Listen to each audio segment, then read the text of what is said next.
Hello friends, स्वागत है आपका हमारे YouTube channel study smart IQ में। और मैं हूं सबा परवीन। और आज हम फिर पढ़ने जा रहे हैं एसएससी सीएचएसएल 2022 के लिए जी के जीएस की क्लास, जिसमें हम डिस्कस कर रहे हैं मोस्ट इम्पॉर्टेंट एमसीक्यू। और ये हमारा प्रैक्टिस सेट 22 है। सॉरी, यहाँ पे 21 लिखा है, 22 प्रैक्टिस सेट है। और हमारी इस सीरीज का नाम है warrior series. So I hope आपको ये वीडियो पसंद आती हो। और ऐसे ही वीडियो देखने के लिए हमारे चैनल को लाइक करें, शेयर करें, सब्सक्राइब करें एंड हाइप करें। सो चलिए स्टार्ट करते हैं आज की क्लास। नेक्स्ट है, भारत में सिविल सेवाओं के जनक के रूप में किसे जाना जाता है? Lord Cornwallis, William Bentinck, Lord Dalhousie या जॉनसन? तो भारत में सिविल सेवाओं के जनक के रूप में जाना जाता है लॉर्ड कॉर्नवालिस को। Right answer option A, Lord Cornwallis. इसे भारतीय सिविल सेवाओं के जनक के रूप में जाना जाता है। लॉर्ड कॉर्नवालिस यह बंगाल का गवर्नर जनरल था। ठीक है, बंगाल का गवर्नर जनरल था। ठीक है, लॉर्ड कॉर्नवालिस, ठीक है, ये बंगाल का गवर्नर जनरल था। और इसने स्थायी बंदोबस्त की शुरुआत की थी। स्थायी बंदोबस्त की शुरुआत की थी। फिर बात करें विलियम बेंटिक, तो यह बंगाल का अंतिम गवर्नर जनरल था। ठीक है, बंगाल का अंतिम गवर्नर जनरल और भारत का पहला गवर्नर जनरल था। ठीक है, भारत का पहला गवर्नर जनरल था। Okay, William Bentinck. William Bentinck इसने सती प्रथा का उन्मूलन किया था। ठीक है, सती प्रथा का उन्मूलन किया था। ठीक है, फिर डलहौजी, तो डलहौजी यह भारत का गवर्नर जनरल था। ठीक है, भारत का गवर्नर जनरल था। इसे भारतीय रेलवे का जनक माना जाता है। ठीक है, भारतीय रेलवे का जनक माना जाता है, क्योंकि इसने पहली रेलवे लाइन शुरू की थी जो कि चली थी बॉम्बे से ठाणे के बीच। ठीक है, इसलिए इसे भारतीय रेलवे का जनक कहा जाता है। डलहौजी इसने व्यवगत का सिद्धांत पेश किया। व्यवगत का सिद्धांत, जिसे हड़प नीति और चूक नीति भी कहते थे। ठीक है, हड़प नीति, चूक नीति, विलय नीति, इन सभी नामों से इसे जाना जाता था। इसके तहत अगर किसी भी राज्य का उत्तराधिकारी नहीं होता था तो उसे ब्रिटिशर्स में मिला लिया जाता था। ओके, फिर है, इसने विधवा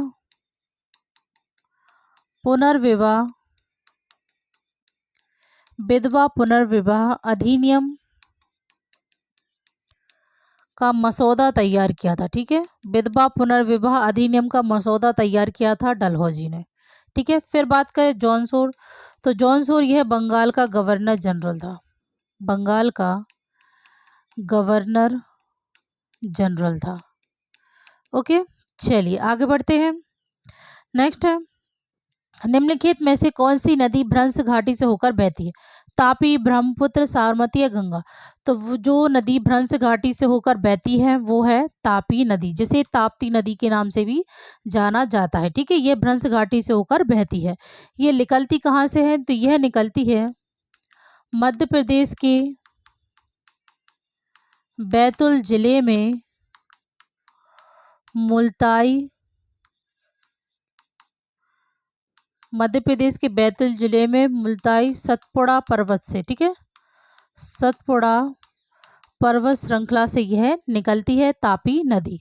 ब्रह्मपुत्र नदी, तो यह निकलती है तिब्बत के मानसरोवर झील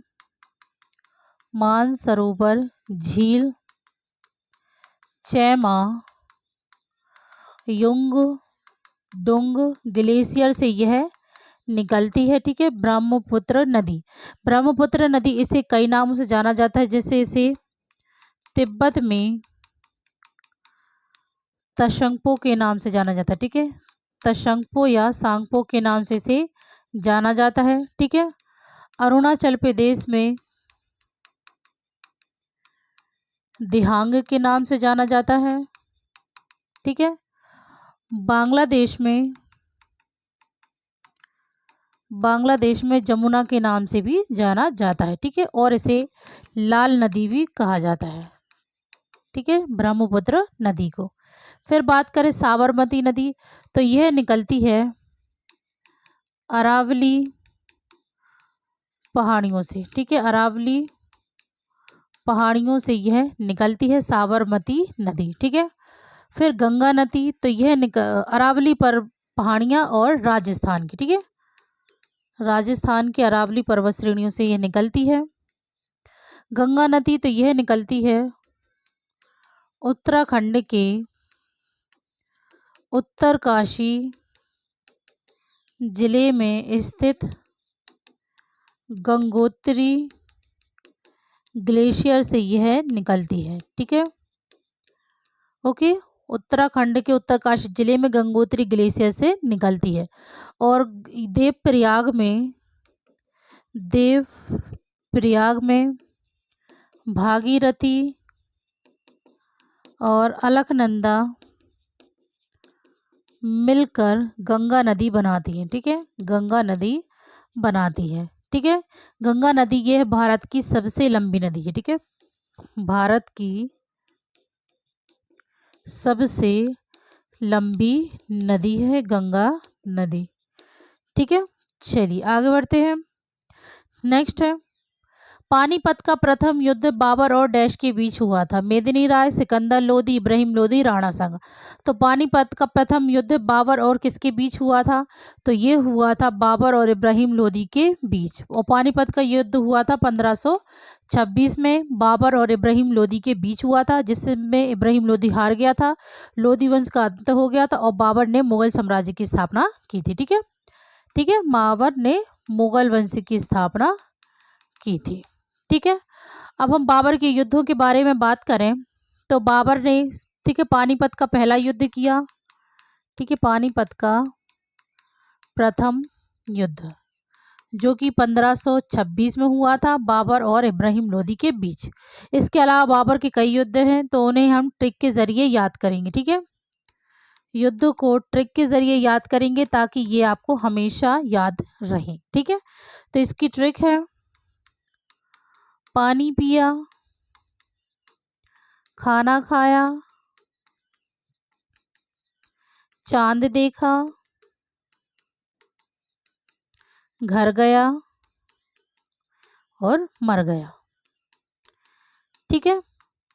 तो पानी पिया से पानीपत का पहला युद्ध, ठीक है, पानीपत का पहला युद्ध, ठीक है, जो कि हुआ था 1526 में बाबर वर्सेस इब्राहिम लोदी के बीच, ठीक है, बाबर वर्सेस इब्राहिम लोदी के बीच युद्ध हुआ था। फिर इसके बाद खाना खाया से खानवा का युद्ध, खानवा का युद्ध जो हुआ था 1527 में बाबर वर्सेस राणा सांगा के बीच, ठीक है। फिर चांद देखा से चंदेरी का युद्ध,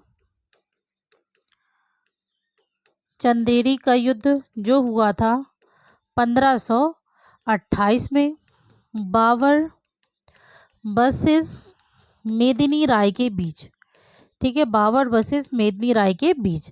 फिर घर गया से घाघरा का युद्ध जो हुआ था 1529 में बाबर वर्सेस महमूद लोदी के बीच, ठीक है। और मर गया से इसकी मृत्यु हुई जो कि 1530 में, और इसका मकबरा कहाँ पर है? काबुल में, काबुल में इसका मकबरा है, ठीक है।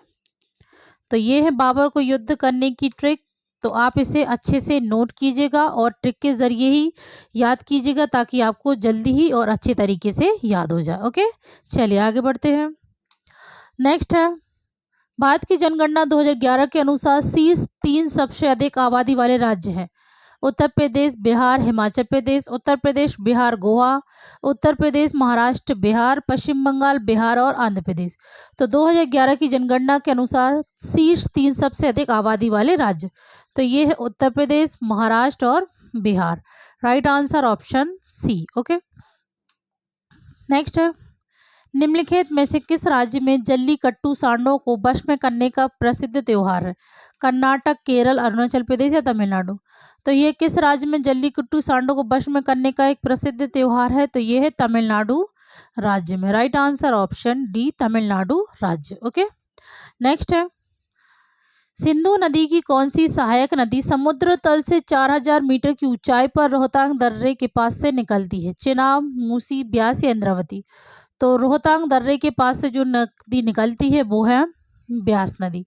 राइट आंसर है ऑप्शन सी, ब्यास नदी। फिर बात करें चेनाब नदी, तो यह निकलती है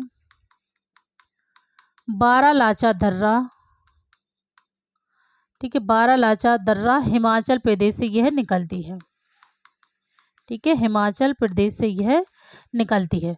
मूसी नदी तो यह निकलती है तेलंगाना की अनंतगिरी पहाड़ियों से, ठीक है, तेलंगाना के अनंतगिरी पहाड़ियों से यह निकलती है। इंद्रावती नदी तो यह निकलती है उड़ीसा राज्य के डेक्कन पठार से यह निकलती है। ओके, चलिए आगे बढ़ते हैं। नेक्स्ट, रक्षा अनुसंधान विकास संगठन जो भारत सरकार के रक्षा मंत्रालय के अधीन है वर्ष डैश में गठित किया गया था? 1948, 1958, 1975, 1981?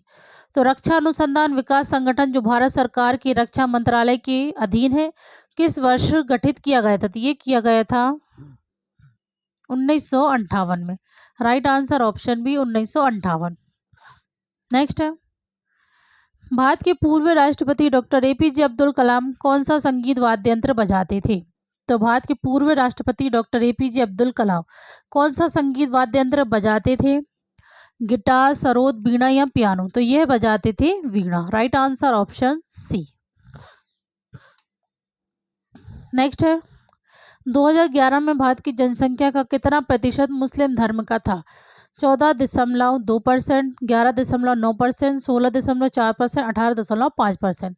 तो 2011 में भारत की जनसंख्या का कितना प्रतिशत मुस्लिम धर्म का था? तो ये था 14.2%। Right answer option A. Okay, next है, निम्नलिखित में से किसने नसीरुद्दीन खुसरो के विरुद्ध विद्रोह का झंडा फहराया था? नसीरुद्दीन तुगलक, मोहम्मद बिन तुगलक, फिरोज शाह तुगलक, गयासुद्दीन तुगलक? तो किसने नसीरुद्दीन खुसरो के विरुद्ध विद्रोह का झंडा उठाया था? तो ये उठाया था गयासुद्दीन तुगलक ने। Right answer option D, Ghiyasuddin Tughlaq ने नसीरुद्दीन खुसरो के विरुद्ध विद्रोह का झंडा उठाया था। बात करें गयासुद्दीन तुगलक, ये है तो यह तुगलक वंश की स्थापना की थी, ठीक है, तुगलक वंश का संस्थापक था। ओके, गयासुद्दीन तुगलक यह तुगलक वंश का संस्थापक था, ठीक है। इसे गाजी मलिक के नाम से जाना जाता था, गाजी मलिक के नाम से इसे जाना जाता था। इसने तुगलकाबाद शहर की स्थापना की, ठीक है, तुगलकाबाद शहर की स्थापना की थी गयासुद्दीन तुगलक ने, ठीक है। फिर बात करें फिरोज शाह तुगलक, तो यह तुगलक वंश का शासक था। इसने नहरों का निर्माण करवाया, इसने शहर बसाए, ठीक है, शहरों को बसाया जिनमें से फिरोजाबाद, फतेहाबाद और जौनपुर, ठीक है, जौनपुर शहर बसाए, ठीक है। फिरोज शाह तुगलक ने फिरोजाबाद, फतेहाबाद और जौनपुर शहर को बसाया, नहरों का निर्माण करवाया। इसके अलावा इसने अस्पताल का निर्माण भी करवाया था, ठीक है, अस्पताल का निर्माण भी करवाया था जिसका नाम था शिफा खाना। ओके, फिर बात करें मोहम्मद बिन तुगलक की, तो मोहम्मद बिन तुगलक यह गयासुद्दीन तुगलक का बेटा था, ठीक है। मोहम्मद बिन तुगलक गयासुद्दीन तुगलक का बेटा था और इसे जूना खान के नाम से जाना जाता था, ठीक है, जूना खान के नाम से इसे जाना जाता था। मोहम्मद बिन तुगलक इसे पढ़ा लिखा मूर्ख कहा जाता था, ठीक है, पढ़ा लिखा मूर्ख कहा जाता था, ठीक है, मोहम्मद बिन तुगलक को, इसके कई निर्णयों के कारण। मोहम्मद बिन तुगलक इसने किन चीज़ों का निर्माण करवा, एक मिनट, ठीक है, इसे पढ़ा लिखा मूर्ख कहा जाता था और इसने अपनी राजधानी को स्थानांतरित किया था, ठीक है। राजधानी कहाँ से स्थानांतरित की थी, तो इसने अपनी राजधानी स्थानांतरित की दिल्ली से देवगिरी, ठीक है, दिल्ली से देवगिरी दौलताबाद स्थानांतरित की थी इसने अपनी राजधानी, ठीक है। इसने चांदी के सिक्के की जगह, चांदी के सिक्के की जगह तांबे के सिक्के चलवाए, ठीक है, तांबे के सिक्के चलवाए थे, ठीक है ना, मोहम्मद बिन तुगलक ने। फिर नसीरुद्दीन तुगलक, तो यह तुगलक वंश का अंतिम शासक था, ठीक है, तुगलक वंश का अंतिम शासक था नसीरुद्दीन तुगलक। ओके, चलिए, तो ये थी डिटेल, आगे बढ़ते हैं। नेक्स्ट, प्रसिद्ध पुस्तक the economic history of India के लेखक कौन थे? Dadabhai Naoroji, PC Datta, RG Bhandarkar, RC Dutt.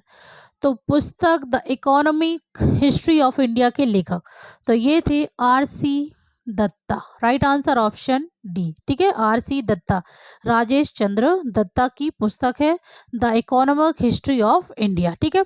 फिर बात करें दादा भाई नौरोजी की पुस्तक की, तो दादा भाई नौरोजी की पुस्तक है पॉवर्टी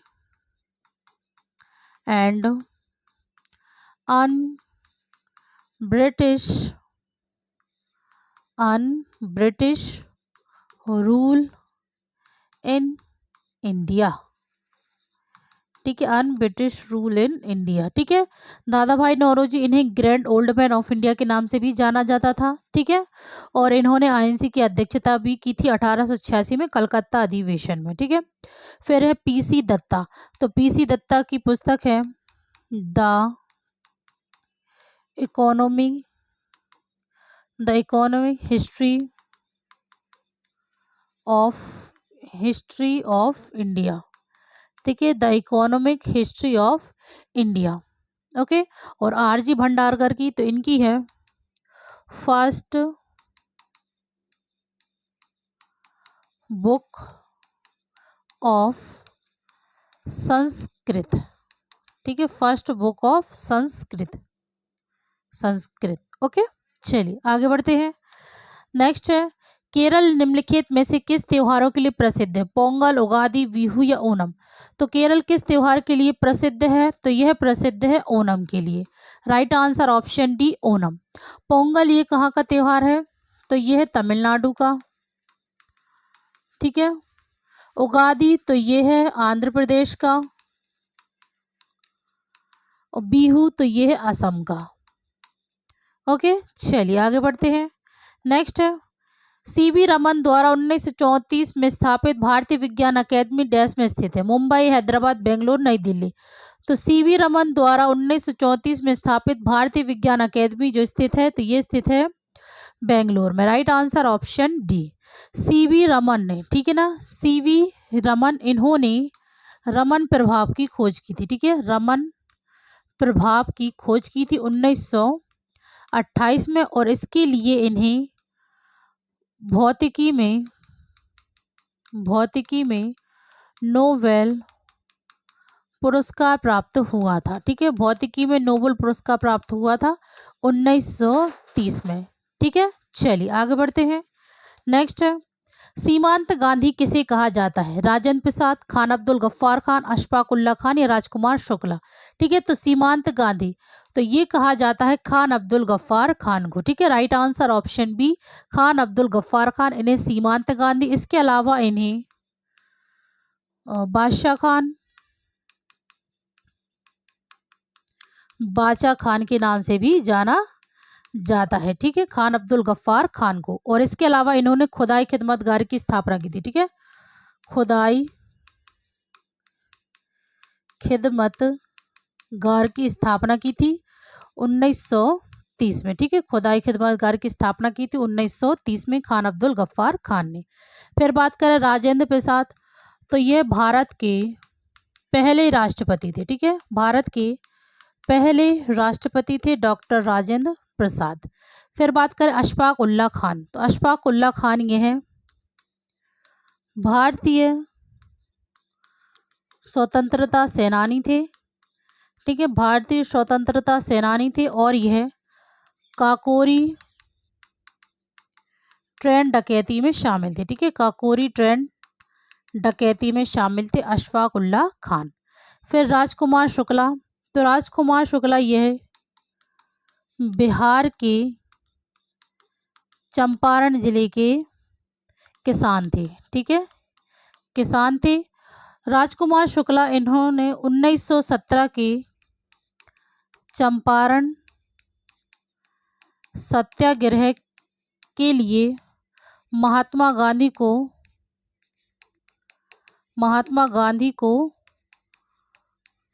चंपारण लाने के लिए जाना जाता है। ठीक है, 1917 में चंपारण सत्याग्रह के लिए महात्मा गांधी को चंपारण लाने के लिए जाना जाता है। ठीक है, चलिए आगे बढ़ते हैं। नेक्स्ट है जगोई और थावल चोंगवा किस भारतीय राज्य के प्रसिद्ध नृत्य हैं? उत्तर प्रदेश, उड़ीसा, मणिपुर, नागालैंड। तो जगोई और थावल चोंगवा ये किस भारतीय राज्य के प्रसिद्ध नृत्य हैं? तो यह प्रसिद्ध नृत्य है मणिपुर के। Right answer option C. Next है मौलिक कर्तव्यों के बारे में निम्नलिखित में से कौन सा अनुच्छेद राष्ट्रगान के सम्मान से संबंधित है? अनुच्छेद 51A बी, अनुच्छेद 51A सी, अनुच्छेद 51A अनुच्छेद 51A डी। तो मौलिक कर्तव्यों के बारे में कौन सा अनुच्छेद राष्ट्रगान के सम्मान संबंधित है? तो यह संबंधित है अनुच्छेद 51A। ओके, चलिए नेक्स्ट है बेगम अख्तर निम्नलिखित में से किस क्षेत्र से संबंधित है? लिखना, राजनीति, चित्रकारी या गजल।